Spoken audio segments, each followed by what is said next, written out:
Big changes come into the U.S. retirement system. For those of you that haven't been paying attention, Congress just passed legislation called the Secure Act 2.0, and it has a bunch of changes to how you're going to be able to put money away for retirement. I'm going to give you my opinions on what I believe is really happening here. If you guys aren't seeing it already, this is going to be a major shift and a major change in how we're talking about retirement, in the products that we have to retire, honestly helping people put more money away. As a financial coach, financial professional, somebody that talks to people about their money from all different angles, I have some opinions and some thoughts on these things. You may agree, you may not agree. I'm curious to hear some of your thoughts on some of these things, but not everything in here is just for the benefit of the employee, of the person that's putting money away. I'm going to kind of go and think about some of the things that first popped out at me when I was reading this article and kind of paying attention to what was happening. Remember,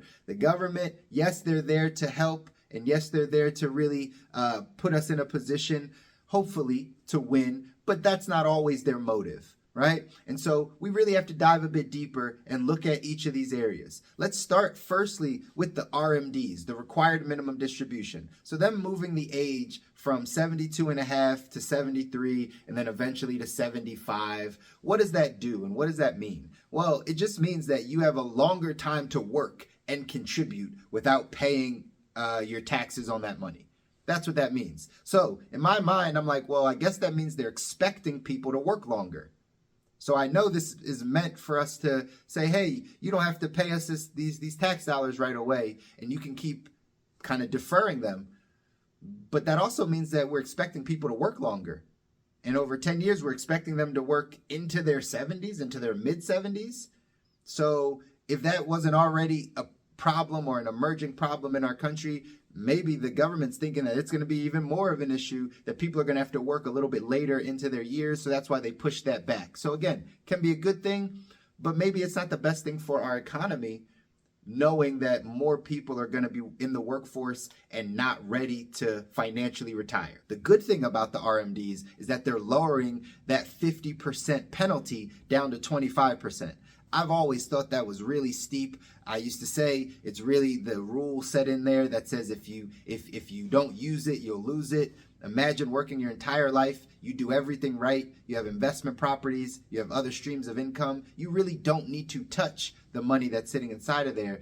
And if you choose to say, you know what, I'm not going to touch it, they're going to take 50% of it. That was always too steep. Good thing to hear that they're dropping it down to 25 and even down to 10%, because I really think that that's going to benefit a lot of people in the future. Also, the thing that I think is really interesting that will benefit a lot of people is this shift with Roths, right? With the Roth 401k no longer getting RMDs, also with the ability for them to now match Roth 401k contributions. I think that's a really big deal, and I think it benefits both sides.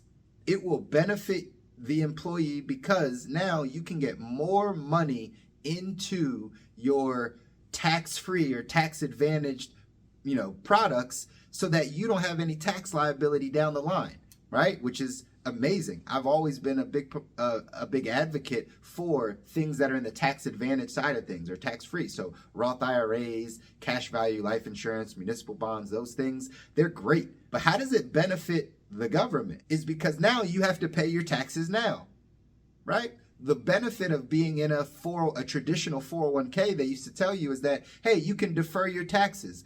Don't pay us any of these tax dollars now, but pay them down the line when you're ready to pull it out. But now it seems like the government's encouraging people to put money into tax advantage product, Roths, so to speak, so that, why? They can get their tax dollars now. The government's $30 trillion, $31 trillion in debt. The only two ways that they're able to make money, or one of the major ways they're able to make money, is through our taxes. So they can't keep incentivizing people to defer taxes. Now they can get you to pay your taxes now, and that raises how much tax dollars they're able to receive as a country. So it really is a win-win on both sides, because the government gets more tax dollars now, which they need, obviously, to run our country, and you don't have to pay the tax liability down the line when you need the money the most. Now, here's an interesting one. My thoughts on this emergency fund, right? This emergency fund contribution inside of the 401k. It's very interesting. I'm not sure how this is going to play out. Again, obviously they're saying, hey, this is so that you can save more money for emergency. It doesn't have to be in your 401k. It can be a separate account. Now, I'm not sure. I have to read into it a little bit more. I'm not sure if that money is still in the market for the emergency fund or not participating in the market. It would make sense that it's not participating in the market if you're going to use it for emergencies. Therefore, you won't lose anything as you could in your 401k, but I'm not quite sure. Regardless, it's very interesting because what is the benefit of them setting that up? Is it because they can utilize more of that money? Is it because it can go more into the stock market to make sure that, again, there's more money being funded into Wall Street and into the market? Or is it really just to be able to have you save a little bit more money in a separate account? I'm not sure, but it's very interesting to watch. This conversation around emergencies is also interesting. I believe with them giving us the ability to pull more money out, whether it's, like I said, that $1,000 a year just to take care of emergencies, whether it's for the domestic abuse side of things, but just them giving us the ability to access more of the money, is that really a good thing? If we're planning on saving for long term or saving for retirement or saving for emergencies, and we already know people don't have the greatest money habits, by accessing more of the money, is that really going to benefit people in saving? So interesting to see on both sides, them giving more access to people for their money. We just hope people do the right things with it, because whenever people have more access to their money habits, right, their financial mindset will tell them, well, I should probably touch that money because at least I have it there, and maybe it's better suited that I pay a bill with it or do something else with it. I don't really think people are fully going to use it just for emergencies. Curious to see what kind of documentation is needed for people to take it out as an emergency and what will be classified as that. Also curious, again, people do weird things with money, what it means when it is a domestic abuse situation. You're a victim of domestic abuse. Does it have to be reported? Does it have to be something where it's a legal thing, or can you just say, I was a part of a domestic abuse situation and now I can have access to the money? Really curious about how that's going to work, but again, it's giving people more access to that money. The two areas that I think really will have the biggest impact, the student loan payment contribution and then the automatic enrollment after 2025. Let's start with the student loan contribution. I kind of saw this one coming. I think there were articles about this for a while. I think it's a great thing. It's encouraging people to pay back their student loans, however, which is the opposite of what they're trying to do, which is get people to what? Get those student loans completely wiped away and get them forgiven. So this might give the government more of an incentive to not forgive any of those student loans, because now they say, well, if you pay it back, at least you'll be able to put money, or you'll get matched by your company inside of that 401k or traditional retirement plan. If they add this on to the Roth 401k, it might just be that they can even match you inside of that. We have to, again, dive in and look at some of the stipulations around it, so I'm not sure how it's going to work. But this is incentivizing them to not cancel student loans and to have us pay back more of the student loans, just so we have the incentive for our company to put money into that 401k, which again, the company gets to write that off at the end of the year. They pay no taxes on that money. So win-win, maybe. Maybe it's good for us because you're paying off student loans and getting contribution to retirement. Maybe it's just a way for us to pay back the $1.3 trillion that we have in student loan debt, and then them give you a little bit of an incentive to have money back in the stock market in your retirement account. Again, not to mention that 2025, if you're an employer that does not offer a 401k and then you start offering it, you're forced to enroll your people. I hate anything that is forced upon employees. I'm not an advocate for anything that is forced. But the government is going to incentivize the businesses that this is the right thing for them to do.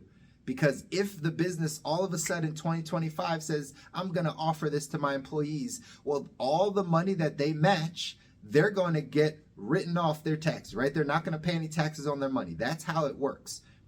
Your employer, the reason why they match you is because they pay no taxes on that money. So if now they're going to force you to enroll, it's going to give them the ability to match you.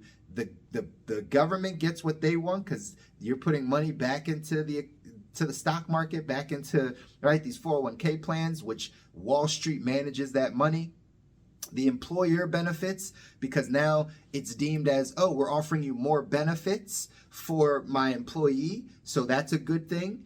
And they don't have to, the employer doesn't have to pay taxes on that money. So I see a lot of benefits on that side. But it's forcing you into an account where you're forced to pay 3 to 10%. Is that really a good thing for the employee? The government is making some major changes to this retirement system. Most of it will benefit the employee because it gives them access to be able to save more. But in what I do and what we talk about here on the financial coaching, financial therapy side of things, does that really change your habits? Just because you have more access to things, does that actually change your behaviors? I'm not quite sure of that. It's a lot of information that's going to change. I think it benefits employers. I think it really benefits the government. They get more tax dollars up front. They appear that they give you more access. But I don't think it changes the overall problem that we have here in our country, which is a lack of financial education, a lack of financial literacy, a lack of people helping people get to where they want to go financially, and the financial management side of things.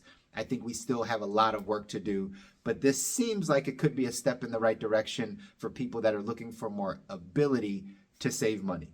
So those are my thoughts on it. Guys, click like, drop your comments down below. If you have questions on any of this stuff, I want to engage. What are your thoughts? Do you think that this stuff is actually going to make a big difference in retirement savings? The lackluster retirement savings that we have now, is this going to change over the next 10, 15, 20 years where more people have the ability to save and actually do so?